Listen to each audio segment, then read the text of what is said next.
তিলোত্তমা খুন ধর্ষণ কাণ্ডে বারবার প্রশ্নটা উঠেছে, কেউ কিছু দেখেননি। দৃষ্টিহীন মানুষ অন্তর থেকে উপলব্ধি করেছেন এই মিছিলে হাঁটা দরকার, তারা আসছেন।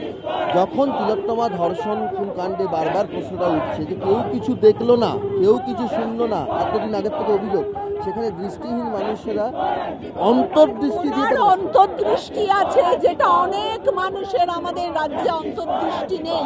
তারা চোখে দেখতে পায়, পরিষ্কার চশমাও লাগে না তাদের, কিন্তু তাদের অন্তর্দৃষ্টি নেই। তারা আসলে চক্ষু দৃষ্টি হারিয়েছেন, তাই তারা এতটাই নিমজ্জিত দুর্নীতিতে, তাই তারা সত্যি কথাটা বলতে পারেনি, সত্য দেখতে পারেনি। কিন্তু শুধু তো চোখ দিয়ে সত্য দেখা যায় না, আজ অন্তর্দৃষ্টি দিয়ে উনি এসেছেন আমাদের এই আন্দোলনে, উনি হাঁটছেন। এই আন্দোলনের 40 দিনের মাথায় জুনিয়র চিকিৎসকদের আন্দোলনের উদ্দেশ্য নিয়ে প্রশ্ন উঠছে। প্রতিদিনই কিছু না কিছু টুইট আসছে, পোস্ট আসছে যে যেখানে জুনিয়র চিকিৎসকদের বিরুদ্ধে রাজনীতি করার অভিযোগ উঠছে। আপনারাও আক্রমণের মুখে। দেখুন, আমরাও আক্রমণের মধ্যে পড়ছি, আমি জানি। জঘন্য ভাষায়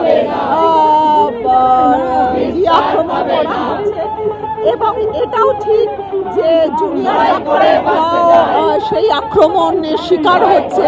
কিন্তু আমি এইটুকু বলতে পারি, এই আক্রমণ করে পরোক্ষভাবে প্রত্যক্ষভাবে আক্রমণ করে আক্রমণকারীরা বুঝতে পেরেছেন যে এটা থামানো যাবে না। জনগণের ভেতর থেকে যে প্রতিবাদ উঠেছে, জনগণের ভেতর থেকে যে জাগরণ উঠেছে, সেই জাগরণ যতক্ষণ না জাস্টিস পাচ্ছে, যতক্ষণ না দুর্নীতি দমন হচ্ছে, যতক্ষণ না পরিষ্কার হচ্ছে, ততক্ষণ এটা থামবে না।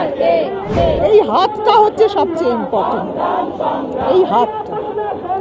এই হাতটা যদি সবাই ধরে না, ঠিক লোকের হাত যদি সবাই ধরে, আপনা থেকে পরিষ্কার হয়ে যায়।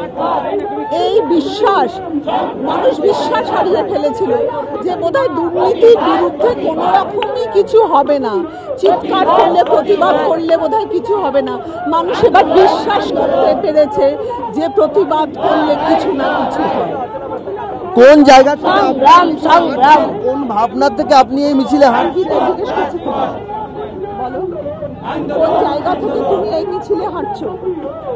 আমি হচ্ছে আমার দিদির বিচার পাওয়ার জন্য আমি এই স্বাস্থ্য ভবন থেকে সিজিও কমপ্লেক্সের উদ্দেশ্যে আমি এই মিছিলে হাঁটছি আর কি। চাই আমার দিদি বিচার পাক, আমাদের সব মায়ের বোনের এই বিচার পাক। অনেক মানুষ আছে যারা দৃষ্টি থেকেও এই বিষয়টা নিয়ে অতটা উপলব্ধি করতে পারছেন না, আপনারা অন্তর্দৃষ্টি থেকে উপলব্ধি করছেন। অনেক মানুষ আছে যারা দৃষ্টি থেকেও উপলব্ধি করতে পারছে না, আপনারা অন্তর্দৃষ্টি দিয়ে উপলব্ধি করে আজ রাস্তায় দাঁড়িয়েছেন, সেটা নিয়ে কি বলবেন? এটা হচ্ছে আমাদের সবার মানে নিজস্ব কি মানসিকতার দিক থেকে বলুন, মানবিকতা বোধ আমাদের যাদের আছে তারাই আমরা এই আন্দোলনে আসবো, এই লড়াইয়ে আসবো, আরো অনেক মানুষ আসবে। রাজনীতির অভিযোগ তুলে শাসক দলের ছোট বড় সব দলে সরব হচ্ছে, কি বলবো? আমি না একটা জিনিস বারবার বলছি যে খালি বলা হচ্ছে ডাক্তারদের আন্দোলন, রাজনৈতিকদের আন্দোলন, রাজনীতিবিদদের আন্দোলন, সাধারণ জনতাদের আন্দোলন, অভিনেতা অভিনেত্রীদের আন্দোলন, শিল্পীদের আন্দোলন। আমি বলছি এই যতগুলো নাম বলা হচ্ছে তাদের প্রত্যেকেরই কিন্তু একই জায়গার ভোটার কার্ড, প্যান কার্ড, আধার কার্ড, একই শহরের নগরবাসী আমরা। তাহলে আমরা প্রত্যেকেই কি নাগরিকের ক্যাটাগরিতে পড়ে যাচ্ছি না? মানে একটা ক্যাটাগরি করে দিলেই তো হয়, নাগরিক, তার আন্ডারেই তো সবাই পড়ে যাচ্ছে। এই আন্দোলনটা নাগরিকদের আন্দোলন, পেশা যাই হোক সবাই নাগরিক। আন্দোলনে আপনাদের উপস্থিতি, স্লোগান দেওয়া নিয়েও প্রশ্ন উঠছে, আপনি দেখেছেন? আন্দোলন হবে আর প্রশ্ন উঠবে না এমন আন্দোলন দেখেছেন কখনো? আন্দোলন হলে প্রশ্নও উঠবে, বিরোধিতাও হবে, কিন্তু বিরোধিতা যারা করবেন তারা নিজেদেরকে কি প্রমাণ করবেন সেটা একটু ভেবে দেখবেন। আন্দোলনটা সাধারণ মানুষের। আমি at the end of the day একদম সাধারণ একজন মানুষ, আমার হাতে কোনো এক্সট্রা পাওয়ার নেই, একদম সাধারণ একজন মানুষ।